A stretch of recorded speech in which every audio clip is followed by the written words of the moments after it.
بسم الله الرحمن الرحیم. شروع کوم په نامه د خدای چې بخونکی او مهربانه دی.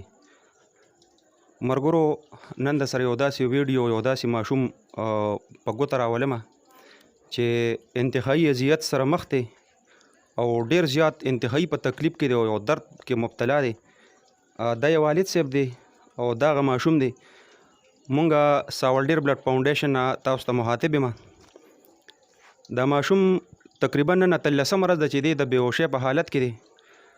تبې وه او د تبې سره سره چې کوم دی دلته په کلي کې لوکل یو ډاکټر ورته ډریپ وخېږي او هغه ډریپ سره د د غټو ډاکټرانو په وینا باندې چې هغوی وایي چې یاره د ده بدن ته د سر ته هغه یخوالی تللی دی.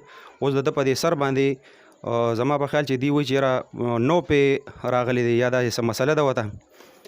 ماشوم دومره په تکلیف کې دی چې تقریبا پرونه پورې خو دی مسلسل بېهوش و. نن یې لږې سترګې غړولې دي خو بس ټوپونه وایي په کټ کې و تاویږي را تاویږي. دغه پلار دی انتهایي غریب دی. دا د کرۍ کور دی.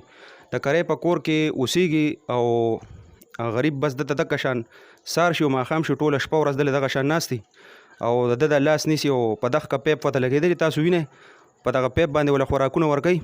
مونږ د ساولډیر بلډ فاونډیشن د طرفه چې څومره مونږ سره خپل ملګري وو چا 50 او چا 100 خپل وس مطابق ځکه چې مهنګایي د هر سړی په خپل تکلیف او په درد کې دی نو هغې هغه خپل کوشش او همت مونږ وکړو. څه ناڅه پیسې دته مونږ بېګا واله کړي دي خو چونکې دا شی چې دی دا زمونږ د وس نه بار او د مونږ تپوسونه مو کړو. دی وایي چې کم از کم 35-40 هزار روپو پورې د ده په دې 15 ورځې کې لګېدلې وي.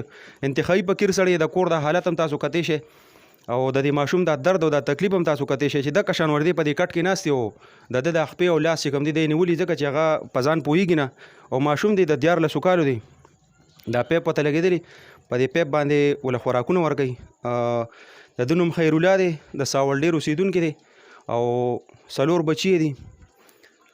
نو اول خو ټولو ملګرو ته ټولو کتونکو ته دا ریکویسټ کوم چې دا سړی ډېر زیات انتهایي فقیر دی او غریب سړی دی نو د سره د تعاون کولو یو موقع ده الله تعالی سره ښه کول دي. او دویم ما بیګا الف خان شیرپو صاحب ته هم کال کړو. د الف خان شیرپو صاحب نه ریکویسټ کوم او هغه نه د امداد یو مطالبه هم کوم او دویم ما بیګا الف خان شیرپو صاحب ته هم کال کړو.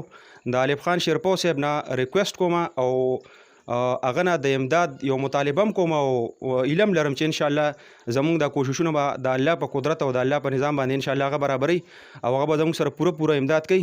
نو خیرالله د ده څونه ورځې وشوې لږ را سره ته خپلې خبرې شریکې کړه.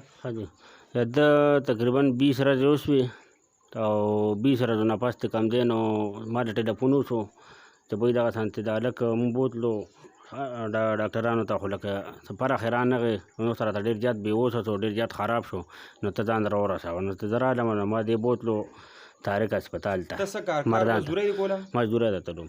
هغه مزدوري مې بس پرېښود دا کار مار په مې باندې خراب شو نو بس دا وړوکي را دغه شو نو دغه شان دله رالم نو بس دې مې داخل کړو نو چې داخل مو کړو نو بس 15 شپږ ورځې تېرې کړې دي را مو وسته بیا مو بوتلو بیا داخل کړه نو بس هلته ډاکټرانو وایي چې بس ټیک ته به یې اوس ورسوئ نو بس دغه ورګیس ورته کوي او د لاس او خپو ته لکه پال پرهیز والا وکړي بس دغه حساب کتاب دی بس دغه دوا دی چې دا لړسب کوي نو دله ته شپه ورځ تاسو یا مور ولې ناست یا ولې ته ناست یو که نه تاسو دې دغه شان پرېږدئ. مور ورته ناست او بیا ورته کوم دی نو بیا زه کښېنم وله یو ورځ هغه کښېني او سپېل ورته ټوله شپه زه ورته زه ناست یم.